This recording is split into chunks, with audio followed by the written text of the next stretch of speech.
வணக்கம் நண்பர்களே, இன்றைக்கி நம்ம பார்க்க போகிறது EasyEDA அப்படின்ற ஒரு பிசிபி சாஃப்ட்வேரை பற்றி. இந்த சாஃப்ட்வேர் வந்து பார்த்திங்கன்னா ஒரு சைனீஸ் பேஸ்டு சாஃப்ட்வேர். இவங்க என்ன பண்ணுறாங்க அப்படின்னு பார்த்தீங்கன்னா, இவங்களுக்கு வந்து ஒரு LCSC அப்படின்னு சொல்லிட்டு ஒரு காம்பனன்ட் சப்ளையர் ஒருத்தங்க இருக்காங்க. அவங்க தான் வந்து இந்த EasyEDA சாஃப்ட்வேரை வந்து பேக்கப் பண்ணுறாங்க. ஸோ இவங்கள்ட்டேருந்து காம்பனண்ட்டோ இல்லை இந்த JLC PCB அப்படின்றவங்கள்ட்ட வந்து பிசிபி மேனுஃபேக்சர் பண்ணி வாங்குறவங்களுக்காக தான் இந்த EasyEDA சாஃப்ட்வேர் வந்து பண்ணப்பட்டது. இதில் சிமுலேஷனும் பண்ணலாம். இந்த சிமுலேஷன் வந்து LT ஸ்பைஸ் அப்படின்ற ஒரு சாஃப்ட்வேரை பேஸ் பண்ணி, ஓப்பன் சோர்ஸ் சிமுலேஷன் சாஃப்ட்வேரை பேஸ் பண்ணி அந்த சிமுலேஷன் இன்ஜின் ஒர்க் ஆகும். ஓகே, இதில் நம்ம பார்க்க போகிறது அப்படின்னு பார்த்தீங்கன்னா, ஒன்று வந்து ஆன்லைன் எடிட்டர். அதாவது இது ஆன்லைன்லேயே நம்ம வந்து பிசிபி சாஃப்ட்வேரை பண்ணிக்க முடியும்.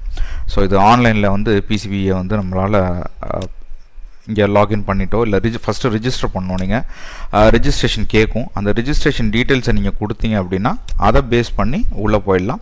ஸோ அதில் நீங்கள் லாகின் பண்ணி இந்த இடத்துல நீங்கள் வந்து ஒரு புது சர்க்கியூட்டோ இல்லை எது ஒன்றும் நீங்கள் வரைஞ்சிக்கலாம். ஸோ இதில் நீங்கள் காம்பனண்ட்லாம் ப்ளேஸ் பண்ண முடியும். ஸோ அந்த மாதிரி இப்போ ஒரு காம்பனண்ட் எடுத்து வைக்கணும் அப்படின்னா எடுத்து வச்சு நீங்கள் ஒரு சர்க்கியூட்டை இதில் வரைஞ்சிக்க முடியும். ஸோ இது ஆன்லைனில். அதே சமயம் அப்படின்னு பார்த்தீங்கன்னா, நீங்கள் இல்லை என்னோடய சிஸ்டமில் நான் இன்ஸ்டால் பண்ணி ஒர்க் பண்ணணும் அப்படின்னு வச்சிங்கன்னா, இந்த டெஸ்க்டாப் கிளையண்ட் அப்படின்றத கிளிக் பண்ணிங்க அப்படின்னா அது டவுன்லோட் பேஜுக்கு வந்துடும். இதில் போய்ட்டு நீங்கள் என்ன பண்ணுறீங்க, சப்போஸ் உங்களோட சிஸ்டம் விண்டோஸாக இருந்தது அப்படின்னா 32 பிட் ஆப்ரேட்டிங் சிஸ்டமோ 64 பிட் ஆப்ரேட்டிங் சிஸ்டமான்றதை பொறுத்து டவுன்லோட் பண்ணிக்கோங்க. லினக்ஸோ மேக்கோ இது எதில் வேணாலும் ஒர்க் ஆகும். ஸோ அதுக்கான கரஸ்பாண்டிங் சாஃப்ட்வேரை நம்ம டவுன்லோட் பண்ணி ஒர்க் பண்ணிக்கலாம். எனக்கு தேவை 64 பிட் ஆப்ரேட்டிங் சிஸ்டம். ஏன்னா நான் விண்டோஸ் 10 யூஸ் பண்ணுறதுனால 64 பிட் ஆப்ரேட்டிங் சிஸ்டமில் உள்ளதை நான் எடுத்துக்கிறேன். ஆல்ரெடி நான் டவுன்லோட் பண்ணி வச்சுட்டேன்.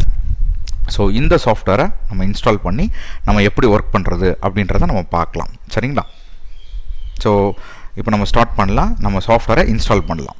ஸோ நம்ம டவுன்லோட் பண்ண அந்த லேட்டஸ்ட் வெர்ஷன், நான் இதுக்கு முன்னாடி பல வெர்ஷன் நான் டவுன்லோட் பண்ணி வச்சுருக்கேன். இது என்னோட லேட்டஸ்ட் வெர்ஷன். இதை நீங்கள் டபுள் கிளிக் பண்ணுங்கள். ஸோ டபுள் கிளிக் பண்ணிங்க அப்படின்னா இதோட இன்ஸ்டலேஷன் ஸ்டார்ட் ஆக ஆரம்பிக்கும்.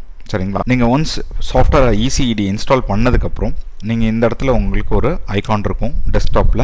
ஸோ அதை நீங்கள் டபுள் கிளிக் பண்ணுங்கள். அப்படி இல்லைனா இங்கே போய் சர்ச்சில் EasyEDAன்னு தேடுங்க, உங்களுக்கு கிடச்சிரும். ஸோ அந்த சாஃப்ட்வேரை நான் டபுள் கிளிக் பண்ணுறேன். ஒரு நார்மலாக ஒரு விண்டோ மாதிரி ஓப்பன் ஆகும். இப்போது இந்த விண்டோவில் பார்த்தீங்கன்னா இந்த இடத்துல வந்து உங்களுக்கு வந்து சில ஹிண்ட் மாதிரி காமிக்கும்.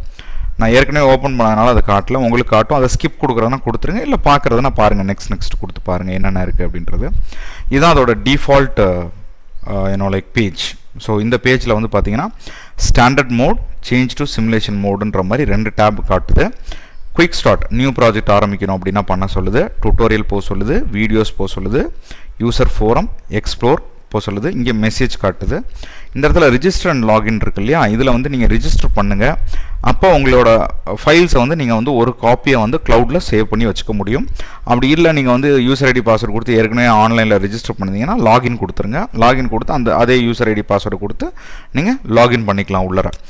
ஃபார் எக்ஸாம்பிள் இந்த பேஜ் போனீங்க அப்படின்னா இப்படி காட்டும். நீங்கள் உங்களோட கூகுளை வச்சு கூட நீங்கள் லாகின் பண்ணிக்கலாம். அப்படி இல்லை அப்படின்னா ஏற்கனவே உங்களோட நேம், யூசர் ஐடி, பாஸ்வேர்ட் தெரியும் அப்படின்னா அதை கொடுத்து நீங்கள் இதில் லாகின் பண்ணி ஐம் நாட் எ ரோபோட் கொடுத்து லாகின் பண்ணிட்டீங்கன்னா it will get in to this. So நான் என்னோட டீட்டெயில் கொடுக்குறேன் இதில்.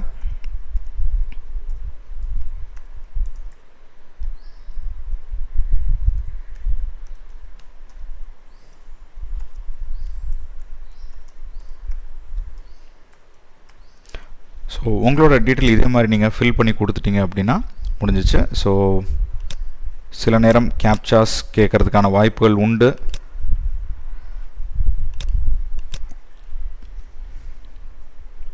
ஸோ என்னோடது லாகின் ஆகிடுச்சு. ஸோ என்னோடய ஃபோட்டோகிராஃப் அங்கே வந்தாச்சு. ஸோ இதில் வந்து பார்த்திங்கன்னா நான் ஏற்கனவே பண்ண ப்ராஜெக்ட்ஸ் காட்டுது. உங்களுக்கு அந்த மாதிரி ப்ராஜெக்ட்ஸ் இருக்காது, நீங்கள் வந்து புதுசாக தான் பண்ணுற மாதிரி இருக்கும். So this is a start page actually.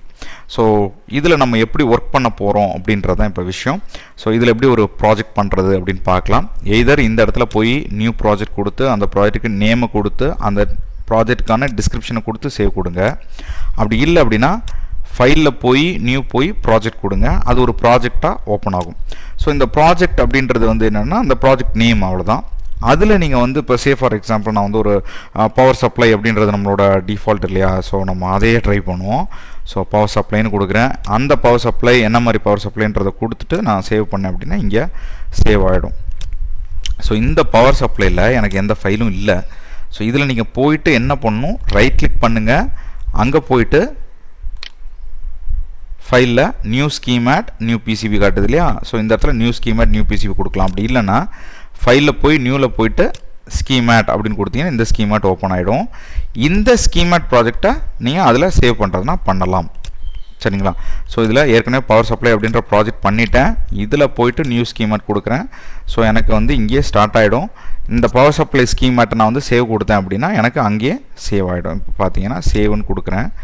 கொடுத்த விதத்துக்கு இங்கே ஷீட் 1 ஷீட் 2ன்னு ரெண்டாக காட்டுது. ஏன்னா 2 தடவை அது எடுத்துருச்சு. If you want to delete it ஒன்றும் பிரச்சனை இல்லை, இந்த இடத்துல போய் டெலிட்னு கொடுங்க, அது டெலிட் ஆகிடும், உடனே டெலிட் ஆகிடும். சரிங்களா? ஸோ இப்படி தான் நம்ம பண்ண போகிறோம். ஸோ அடுத்த வீடியோவில் நம்ம முழுசாக பார்க்கலாம். தேங்க்யூ.